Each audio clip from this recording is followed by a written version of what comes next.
Okay, we're going to get started. If anybody has questions, please ask in the chat, and you don't have to wait to the end, especially if it's something that's pertinent to the slides that we're going over. And let's start. Okay, so firstly, who am I? I'm an account manager at NADF. And we got Barry here just looking to understand financial statements more, how to read them. Okay, great. That's exactly what this is for. So you don't have to have any sort of background in business, in finance. I'm going to try to break down the statements, the three most common ones, as simply as possible. And like I said, if you have any questions, let me know kind of while it's happening, and I'll take a break and answer those. So who am I? I'm Russell McLean. I'm a CPA, so chartered professional accountant. I work at NADF as an account manager, which basically means that I'm the one that's looking at the loan applications and deciding whether or not you're kind of suitable to extend financing to. I've been a lecturer in finance and accounting at Confederation College. I've worked for a consulting group doing financial analysis, and I am here today to teach about financial statements. So who are you? Whether it's somebody that just wants to understand financial statements a little bit better, or you have a business, or you're looking at starting a business, or if you're looking to invest in companies, you're going to see financial statements as kind of the key metric you're going to be looking at to decide whether or not a company is worth investing in. So how can I help? Like I said, I'm a finance professional, and going over these statements and anything kind of related to finance is where I'll be able to kind of provide the most feedback and assistance. So today we're going to cover what is bookkeeping, why does it matter for you or for your business, and we're going to cover these three financial statements. These are the biggest ones. There are others, but the income statement, the balance sheet, and the statement of cash flows, and how they're different, because some are going to be more useful for some types of businesses versus others. And we'll kind of look at where the strengths and weaknesses might lie in those financial statements. So ask questions anytime, participate, get the most out of it that you can. Okay, so when it comes to starting a business, you're going to have certain goals. I've noticed a lot in the Indigenous communities, helping build communities is a lot of reason that people will start a business, where they provide needed services or products that the community is missing. A big thing as well, if you're starting your own business, is autonomy, right? So even though you might work more hours when you start your own business, at least they're your hours. And the end product of the business is going to be your effort you put in. And if the business is in trouble, then it might be on you as well. So depending on how hard you work might dictate whether or not you should open a business in the first place. And lastly, you want to earn a reasonable profit. And the reason we say reasonable here is it doesn't have to be that you want to make millions or billions or have a large corporation with 100 employees. You want to have at least a reasonable profit, which means that you can pay yourself at least what you think your time is worth, if not more. So how do you know if you're earning a reasonable profit? The answer to that is bookkeeping. And it's surprising how many entrepreneurs run businesses, sometimes successful, sometimes not, but don't actually know how much money they make. Or if they know how much money they make, they don't know if they could potentially earn more by, say, reducing expenses or maybe changing their pricing models. So bookkeeping allows us in various financial statements to look at the aspects of the business that we can kind of boil down into numbers. So what exactly is bookkeeping then? It's basically keeping track of business financial transactions. So anything that has a financial transaction, you'll be able to find somewhere in a financial statement. So what kind of things are we tracking? Well, we're going to be tracking things like sales or revenues. So basically that's the product or the service that you provide that someone's giving you cash for. We're going to be tracking expenses, right? So those are the things that if you're running a business, you're going to have expenses related to the business. Maybe it's rent, maybe it's utilities, maybe it's inventory. You also want to be tracking what you own, right? Those are your assets. Maybe it's a truck, a vehicle, a tractor, inventory, buildings, land, and then what you owe, right? So if you had to take out a bank loan, or if you had a loan from NADF or a similar institution, those are liabilities, or things that you owe. And all of these things will go into different statements, and different statements will tell us different things about where our business is at. So lastly, just why is it important that we do bookkeeping for business owners? Well, one, it's a source of information and analysis. So especially as our business has been in existence for a couple of years, we can start to look and say, well, what happened with our expenses last year versus this year? Why are our sales going up or down, or our profitability going up or down? It's kind of a track record of what's been happening, financially speaking, within the business. Also, if you want to get loans, if you are a business owner and you're trying to get a loan from a bank, you're going to have a harder time than if your income was coming from employment.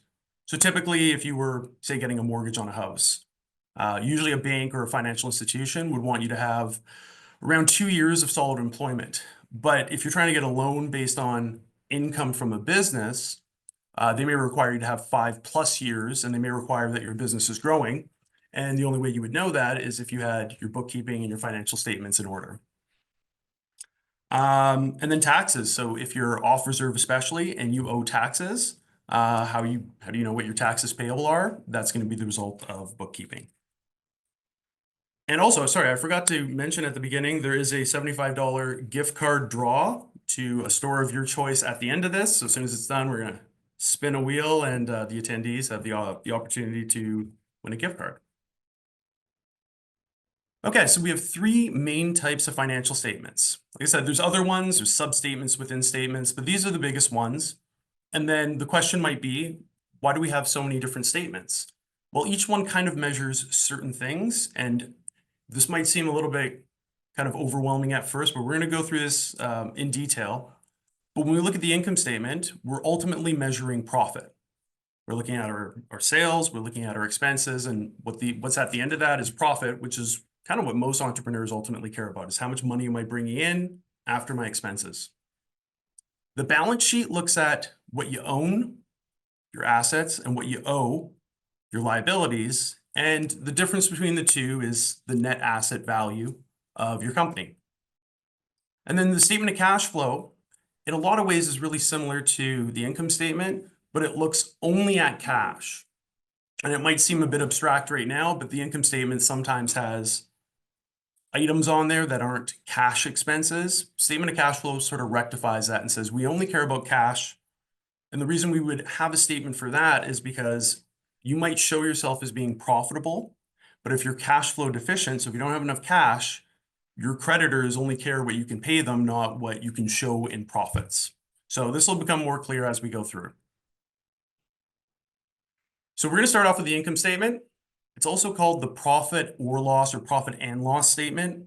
And you'll hear a lot of times in industry, someone might say your P&L, and it's your profit and loss statement. So this statement here shows your revenues, so your income, and your expenses over a period of time. So it could be the profitability over a month, over a quarter, or over a year.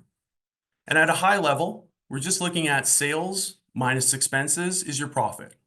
So all the money that you bring in, all the expenses going out, at the end of that, that's your profit. And we can track these changes. So like I said, at the bottom here, trends in your business. You can look at these statements over time and see if you have improving or decreasing margins. And if we have one or the other, we might be able to figure out why we're becoming more or less profitable. So like I was saying, just on the previous slide there, an income statement, and we'll see how this contrasts to a balance sheet, is for a period of time. So it's for a range. So you can have an income statement for 1 quarter. So that might be January, February, March. We could have it for 2 quarters. So maybe January to end of June. Or we could have it for 1 year. And we can compare these income statements over time and see what is happening with the business. Okay. So let's get into kind of building one here. A lot of times if I'm doing this live or in front of a live audience, I'll ask them to name a business, but we're going to make it a little bit simpler here. We're going to take Air Canada as our business. And so we have to think about a company like Air Canada. What kind of products or services does a business like this sell? And this is going to tell us what our revenue or our income is, or our revenue or our sales are, before we get to the expense side of things. So if anybody wants in the chat, what do you think, or how do you think Air Canada makes its money? Where are its sales coming from? we'll actually see, because we're going to look at their income statement, that they have a few different revenue streams, but there's one main one.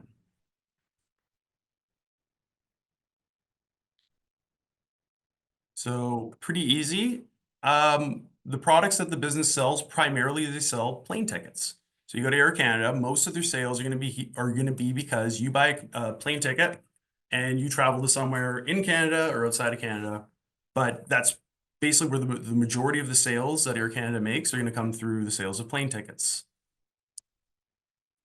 Then we got to think about the kind of expenses that a business like this would have. So expenses are going to be specific to the type of business, but if it's something like Air Canada, they're going to have expenses for fuel. They're going to have expenses for aircraft maintenance. So something goes wrong with the aircraft, they have to fix it. Salaries, right? Salaries is going to be huge. Depending on the type of business, salaries might be your biggest expense. Then you'll have something like interest expense. If you take out a loan, you're going to have to pay interest on that loan. Those are expenses that a business like Air Canada, but basically any business would have. So this, if we take that information and we just make a really simple income statement, and we can see kind of what the income statement is doing here. So in this case, I just made up some numbers, but our sales in this case is $1 million. And obviously, if it's Air Canada, which we will see, it's going to be a lot more than $1 million, but pretend that they made $1 million. Then we would see related expenses. So we have fuel, maintenance, salaries, interest expense, which are the ones we just discussed. Then we have something called depreciation. And I put a star beside it because it's a special type of expense that we'll look at. But when you take your sales and when you subtract all your expenses, you come up with something called operating income. And then if you're a business that pays taxes, taxes are going to be subtracted. But in the end, you're calculating your net income or your net profit. Okay? So this is basically what an income statement does. It is sales, expenses, taxes, and then this depreciation. So depreciation, the reason it's highlighted is because it's a non-cash expense. And then we'll kind of see where the cash flow statement makes up for this. So what is depreciation? It's exactly what it sounds like. It's the reduction in value of a physical item over time. This is like your car or your truck. When you drive off the lot, if you bought a new vehicle, your vehicle probably depreciates in value 20%. But it's a non-cash expense because when you drive away from the lot or you've had the vehicle for 5 years, it's losing value, but you're not paying out money every time your car loses value. So when you're in a business, you have all kinds of assets that depreciate, right? So if you have, vehicles for your business, if you have machinery for your business, if you have tables and chairs for your business, these things lose value over time, and depreciation is a way that we capture this loss in value. And just going back for a second, we see it, the bottom line there, in the expenses as an expense, but it's not actually a cash expense, and that's really important. So depreciation is how we capture the loss in the value of assets, but it doesn't cost us anything. So sometimes you can have businesses that are really profitable, or at least have a lot of cash flow, but it looks like they're not making very much profit because the depreciation might be huge because maybe they have a whole bunch of assets that depreciate in value, and it kind of distorts the way the income statement looks. This is why we have different statements, is because sometimes the statement of cash flow, which we'll cover at the end, is more useful than the income statement.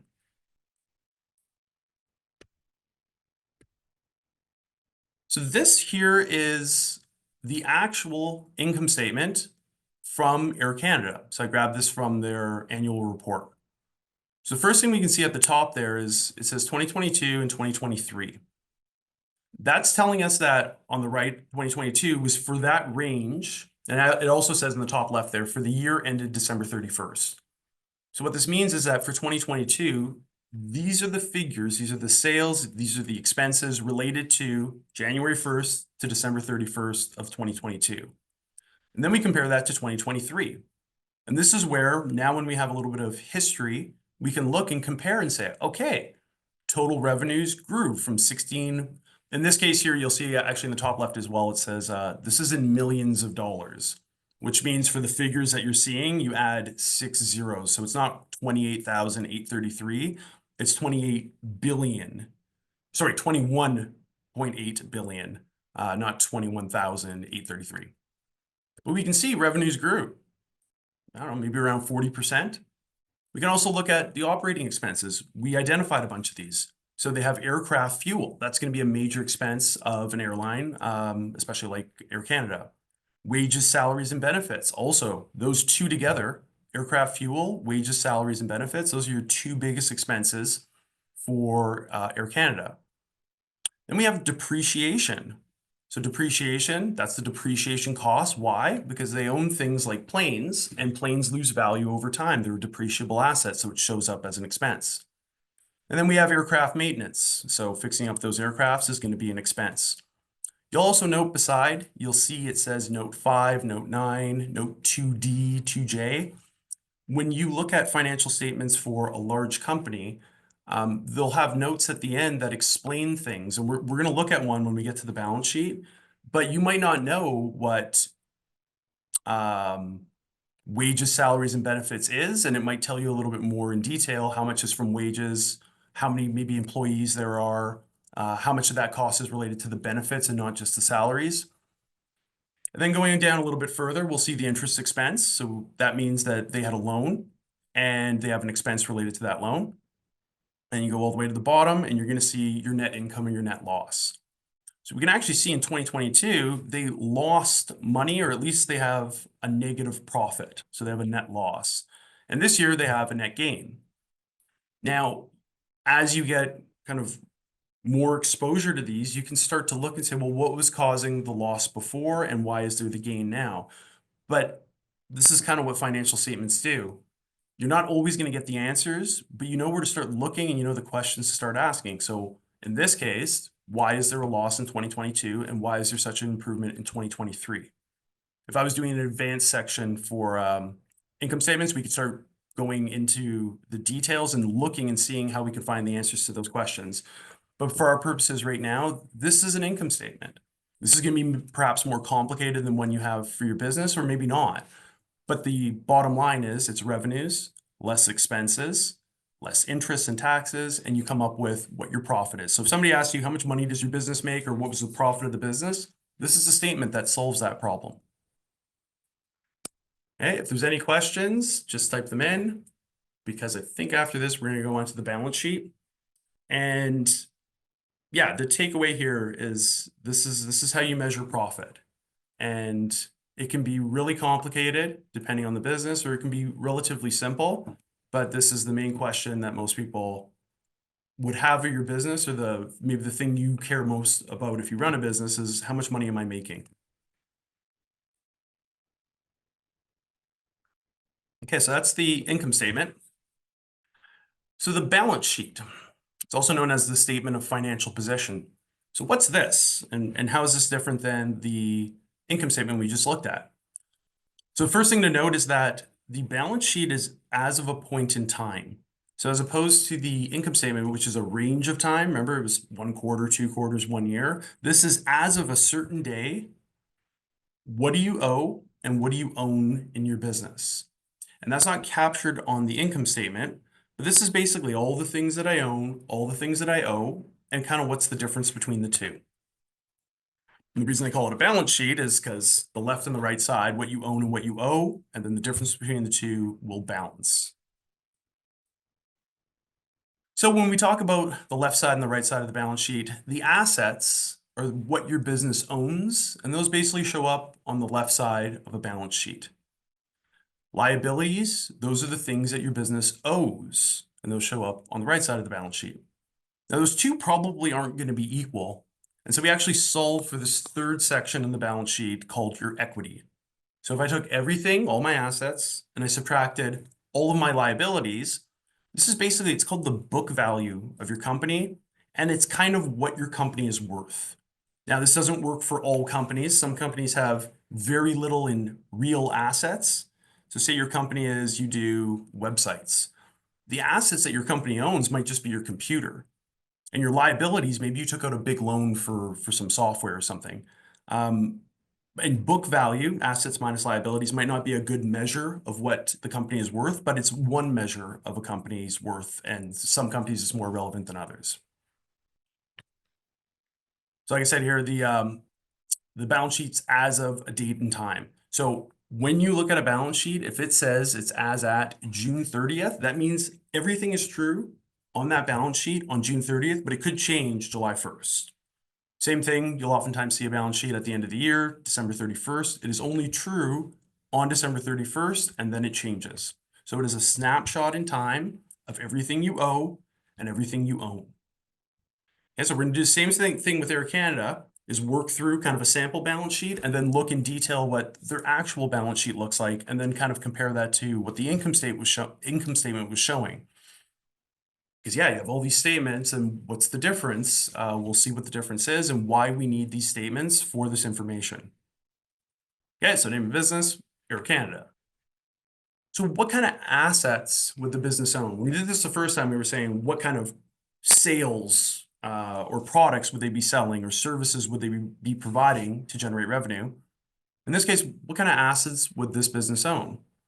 Pretty simple. It's the ones you would think. They own aircrafts, they own inventory and fuel. But the biggest thing on your balance sheet, or at least the first item on the balance sheet, and it's kind of when I asked, like, what does the business own? They own cash. Hopefully they have cash in the business, and that's going to show up on your balance sheet as well, because it's going to show everything that has value, basically monetary value, that a company has in their assets section. There's going to be more, and we're going to go over the other items because there's one important one missing from here, and there's one important one that's going to be missing for liabilities. But when we look at liabilities, it's usually a shorter section in comparison to the assets, but most businesses have a liability like a bank loan. And so that's going to show up on the liability side. And let's look at what a sample balance sheet might look like here. So we have cash, fuel, and planes. Those are things that I already mentioned. We have the bank loan, liabilities in the bottom. And then I put two more in here, accounts receivable and accounts payable. And these are really important because you'll see them on virtually every balance sheet. And what are these things? These are, so actually just before because it's on the next slide here, just look at this here. This is a balance sheet for display purposes. It's usually displayed vertically, but when originally balance sheets were created, the double entry system, it would have been the left side and the right side, and that's why they called it a balance sheet. For the way they display it, they usually do it assets and then liabilities and equity underneath. But we'll see if our total assets was 1.345 million and our total liabilities was 1 million, then the difference between those two is the equity. And so when you look at the total assets, it's going to equal the total liabilities and the total equity, 1.345 million. And balance sheets always have to balance. So what about those two other ones that we saw there, accounts receivable and accounts payable? These are called trade credits. And the reason they exist is because it makes running and conducting a business more efficient. So what's a receivable? It's what it sounds like. Firstly, it's what you're going to receive, and it's the money that the company is owed, typically by its customers, but it hasn't been paid yet. So because we were talking about Air Canada, I chose maybe cargo to be shipped. So let's pretend that someone regularly, not an individual person, let's just say there's a company that knows that Air Canada always has excess cargo available, and they use Air Canada to ship that cargo. Instead of Air Canada charging them every single time that they ship, they might send them a bill every month and say, you shipped a total of 2,000 pounds worth of cargo and you owe us this much. And so the receivable is the money that they haven't received yet, but they've already done the service, and we count it on the balance sheet as an asset, but we haven't received it yet. There's another difference where we have something that would actually kind of go into sales, but we haven't received the cash yet, but we need a way that we can account for it. Accounts payable is the exact opposite. So this is money that the company owes to suppliers, but it hasn't paid it yet. So fuel is a really good example, and I met someone recently that runs a gas station, and they don't pay for the gas that's been filled, the tanks that have been filled up with gas. They don't pay that bill until the end of the month, and then they'll get a bill or actually they'll get a bill when it's filled up, but it's not due for 30 days. So that's a payable. It's something that you owe as a company, but you haven't yet paid. Okay. So these you'll see if you look at almost any balance sheet, especially for a larger company, you'll see these receivables and payables. And like I said at the beginning, the reason we have this is to increase the kind of efficiency of doing a business. So instead of having to pay for fuel every time your tank gets filled up, if you just had a bill at the end of the month, that's a faster way to do business, especially because if you had to pay for fuel up front, maybe you don't have the cash yet for it. But you're certainly going to have the cash after you sell the fuel if it's a gas station. And so you'll see these receivables and payables on virtually every balance sheet. Okay, so now let's look at Air Canada. So you'll see that there's assets as kind of this capital letter top heading. You'll see there's liabilities, and then there's equity. It's called shareholders' equity, but that's because it's a corporation and they have shares. But it's the same basically as what we talked about. It's equity. It's the difference between the assets and the liabilities. So when we look at the assets, we see that they have cash. They have the accounts receivable that we just talked about. They have aircraft fuel inventory, but they have other things too, right? So they have spare parts. They have certain supplies that they're going to keep in inventory. They have things like intangible assets. These could be things like patents or something that they have that it's hard to put a value on. It could be a client list, but we need a way that we can calculate this and value it in a business because it is something they own. It's just intangible. It's not something that's cash. We kind of have to assign a value to it. When we look at the liabilities, we see accounts payable, we see long-term debt, and we see all kinds of other ones. So like aeroplane and other deferred revenue, that can be related to, or aeroplan, not aeroplane. That's going to relate to credit cards and different types of aeroplan cards where they might owe something that they haven't given yet. So someone's collecting points. They know they're going to owe miles for those points, but they haven't actually flown yet. That's going to show up as a liability. Also, just to draw your attention again to the top right, we can see December 31st, 2022 and December 31st, 2023. So in this case, this is as at December 31st, 2022 and 2023. And it is now a point of comparison where we can look at certain items and see they've changed year over year. But I highlighted here note 5. So let's take a look because there's notes for all of this stuff. And you might say, okay, property and equipment, what is that? It could be a whole bunch of things. So when we look, there's actually a lot of things that Air Canada owns. They own the aircraft, so we knew that. But they also own buildings. They own some ground and other equipment. They have some deposits. And then beneath that, they have right of use assets. So these are things that they're renting or leasing. So they have aircrafts that they own and then probably aircrafts that they lease. We see the cost, and then we see the accumulated depreciation. That relates to the depreciation expense that we had on our income statement. And when we subtract the two, we see 11,933. So this is calculating, this is showing you all of the things that they own that are property, plant, and equipment, or property and equipment, the depreciation on it, and then the difference between the two is 11,933. If we just go back and we looked at this balance sheet, that's the amount we see, 11,933 beside note 5. Okay, so this is where the notes and every one of these, you can see how many notes there are. If you were to look at the entire report that Air Canada puts out, it might be 140 pages because even though these statements aren't very long, the notes can be pages and pages each. And every one of these notes, like pension assets, can be a really long, complex calculation. But nonetheless, you can see that the income statement, or sorry, that the balance sheet shows assets, things that you own, liabilities, things that you owe. And if we contrast that to the income statement, we're only seeing revenues and expenses. So these statements show very different things about the business. There's nowhere on your income statement where it's going to show how many vehicles you own. But on your asset side, in the balance sheet, you will see that.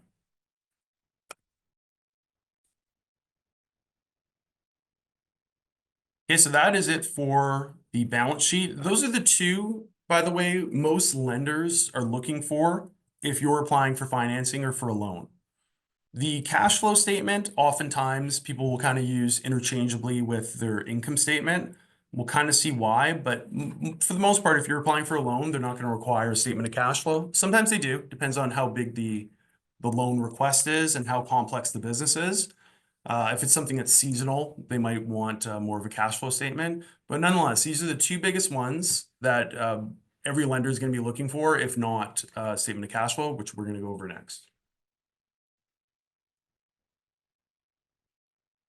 Okay, so the cash flow statement or statement of cash flow, this only looks at cash transactions. So as opposed to the accounts receivable and the accounts payable we were talking about, those are things that if you have a receivable, it's money that your customer owes you, but you haven't received yet. And your payable is something you owe to a supplier, but you haven't paid yet. For cash flow, we only care once you've paid or once someone has paid you. And so the cash flow statement gets around these timing differences that we have with receivables and payables. And it also gets rid of the depreciation, which, as we discussed previously, is a non-cash expense. So we don't care about that if we only care about cash flow. So your cash flow is basically the cash going in and out of the business, and it's basically your sources of cash. So sources of cash can be your sales, they can be bank loans, and then your uses of cash. These can be expenses. These can be investments you make. So if you purchase inventory or if you purchase a new machine or something like that, that's going to be a use of cash. So the only other thing is that we take this cash flow statement, and again, this is like the bonus statement. You're not necessarily going to need this for a financing application, but it is important to understand it if you do have it, or certain types of businesses this is going to be more useful for. But when we're looking at the sources and the uses of cash, we care about what the source of that cash is.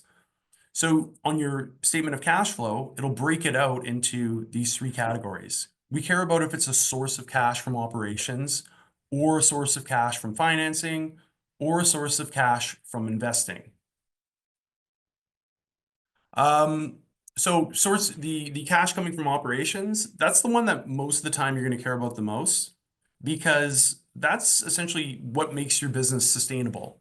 If you're making enough from the operations of the business and you're getting enough cash from there, you're usually pretty good. The financing activities, you can have cash from a loan. You can also have a cash outflow when you pay that loan back. And then same thing with investing. So you can have a cash outflow if you buy new equipment or vehicles. So you've invested that money in something. And then when you sell that equipment or those vehicles, you're going to have a cash inflow. So I know it sounds probably a little bit complicated. We're going to look at a sample statement of cash flow, but we're only focusing on cash. That's going to be the takeaway, and we're going to be able to tell where the cash is coming from. If it's coming from a bank loan, that's not a sustainable business if the only cash I have is coming into the business because I'm getting financing. But we do care if the cash is coming in from our operations. Ultimately, that's what we want. So when we look at the cash flow statement, there's different ways they can show it. In this case, the way they did it is they started with your net income. That was from your income statement. But remember that there's expenses on your income statement that aren't cash expenses. We noted depreciation is not a real cash expense. So what they do here is it's a reconciliation. They start off with your net income, and they add back in the depreciation because that wasn't really a cash expense, but it did decrease your income. And there's various other adjustments they do here. You don't need to know exactly what they are, and a lot of times they don't show it this way. But nonetheless, what this is showing is that our net income before, when we looked at our income statement, was $2.276 billion. But our cash flow is actually a lot higher. And one of the main reasons for that is that because Air Canada has a lot of assets, there's a lot of depreciation expense, the 1703. And because that's not really a cash expense, when we add it back in, it's like, whoa, we have a lot more cash than we do in income in the way that it shows. And there's reasons why we show statements like this, but this is an example of where your net income kind of distorts how well the business is doing, because your cash from your operations is actually a lot higher than your income. More interestingly, if you look at 2022, it shows that your net income was the loss, 1,700 or 1.7 billion. But when you look at your cash flow, it was actually cash flow positive. So when you initially look, you're like, wow, Air Canada, what a terrible company in 2022. They lost $1.7 billion. It's because maybe income or net income from the income statement is not the best way to look at this company. They're going to have a huge depreciation expense, so I might care more about cash flow. And this is why you have a statement like the statement of cash flows, is because sometimes the income statement doesn't show kind of the most intuitive number for things for every type of company. And so these three statements together, you'll basically always be able to figure out what's happening, even though some statements might not be ideal for certain types of businesses. So operating is definitely the most important part of the cash flow statement, but we also see financing. So in this case here, we actually see repayment of long-term debt, and it shows a negative 2452. That means that in the year 2023, Air Canada repaid some long-term debt, so that becomes a cash outflow. They're paying the debt back. And then we see for investing here, they added things like additions to property equipment. That was also a cash outflow. So maybe they bought some new planes, maybe they bought some extra inventory, maybe they bought some stuff that they use on the ground. And when you take all these figures and you add them together, so cash from operations, cash from financing, and cash from investing, the bottom line here is that you had an increase in total cash in the business of 124. And if you want to get further into this, where does that 124 go? That becomes cash on your balance sheet. All of these statements end up linking together.